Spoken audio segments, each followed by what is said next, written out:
মামার বাড়ি এসে যাত্রা দেখতে গিয়ে যে আমার সাথে এরকম হবে আমি কখনোই ভাবতে পারি। যাত্রা দেখতে দেখতে আমাদের যাত্রা থেকে উঠে চলে আসতে হবে আমরা কখনোই ভাবতে পারিনি। জানি কি হচ্ছে ব্যাপারটা তো কিছুই বুঝতে পারছো না, তাই না? চলো স্টার্ট করা যাক ভিডিওটা, লাস্ট অব্দি দেখলেই বুঝতে পারবে।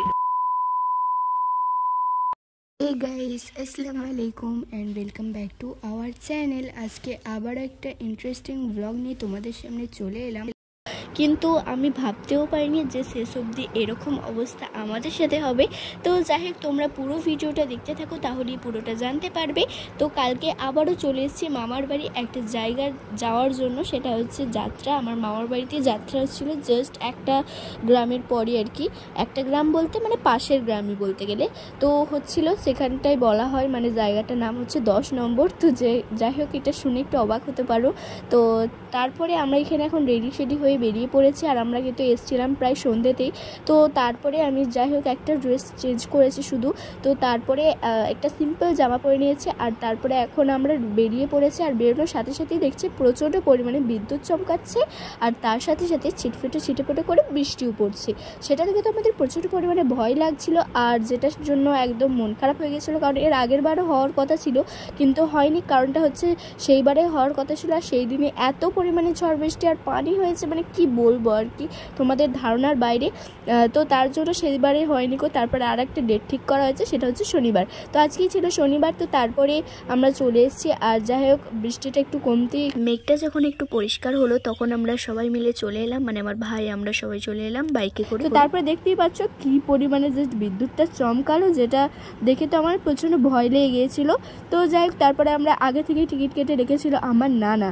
তো যাই হোক, তো তারপরে আমরা চলে এলাম আর সবাই লাইন দিয়ে ঢুকে পড়লাম। আর তোমরা যে দেখলে ঢুকার কিছুটা আগে একটা টেবিল নিয়ে অনেকে বসছিল, সেখানেই কিন্তু আর কি টিকিট কাটা হচ্ছিল।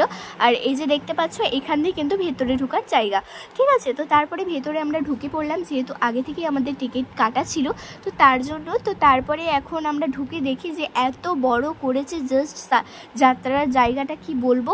তো যাই হোক, আমরা যেহেতু যাত্রা দেখতে এসেছি অবশ্যই দেখে যাব, তো তার জন্য চলে এলাম আর একটা জায়গা মানে ঠিক করে আমরা বসে পড়লাম, ঠিক আছে। আর আমার যাত্রা দেখার এতই শখ হয়েছিল, কারণ আমি সত্যি কথা বলতে কোনোদিনই যাত্রা দেখিনি। তো তার জন্য আমার যাত্রাটা দেখতে আর একটু ইন্টারেস্টিং লাগছিল, আর যার জন্য এই বিদ্যুৎ যখন চমকাতে শুরু করলো না, আমার এত পরিমাণে মন খারাপ হয়ে গেছিলো কি বলবো।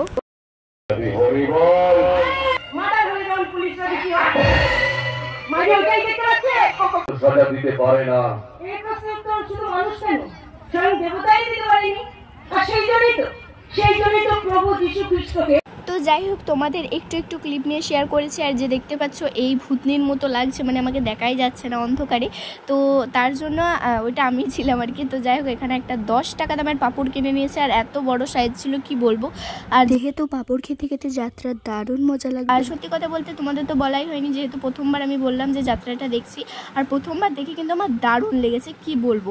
আর একটা দুর্ঘটনা এখানে হয়ে গেছে, মানে যাত্রা দেখতে দেখতে হঠাৎ একবার জোর ঝমঝমিয়ে বৃষ্টি শুরু করলো। তো তারপরেই আমরা যাত্রা থেকেই সবাই বেরিয়ে পড়লাম, আর তারপরে একটা জায়গা ঠিক করে আমরা সেখানে আর কি ছিলাম। মানে বৃষ্টিটা থামতে তো হবে, তাই না, ভিজবো না। তো সেই ব্যাপারটা হচ্ছে এরকমই, মানে আমার এত ইচ্ছা হয়েছিল, আর ব্যাপারটা হচ্ছে আমার দেখতেও খুব সুন্দর লেগেছিলো। আর সেই সময় এত পরিমাণে ঝড় বৃষ্টি শুরু হয়ে গেল না, যে কি বলার বাইরে মানে।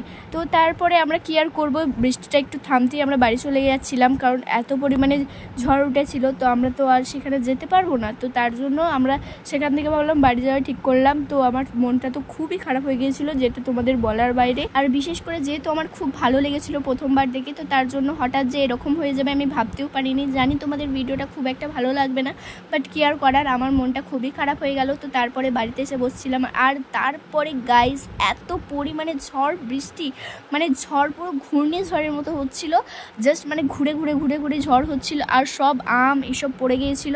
তো এই ঝড়ে তো আর বেরোতে পারবে না। তো তারপরে ঝড়টা কমার পর একটু আমার মামারা ঠিক বাইরেটা গিয়েছিল। আর তোমরা যে ধুলোর মতো জিনিসগুলো দেখছো, এগুলো হচ্ছে ধুলো, ঝড়ে সব ধুলো চলে এসছে।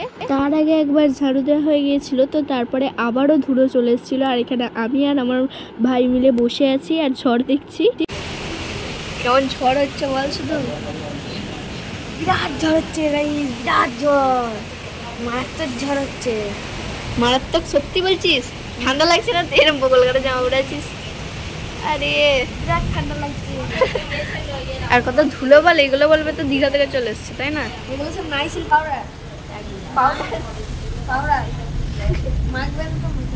হ্যাঁ বল, পাঠিয়ে দিচ্ছি লরি করে।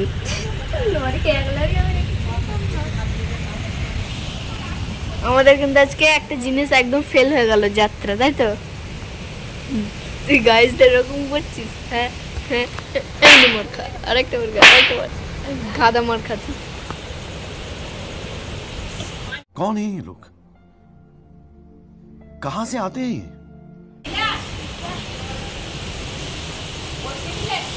এদিকে এত পরিমাণে ঝড় হচ্ছে যেটা তোমাদের বলার বাইরে।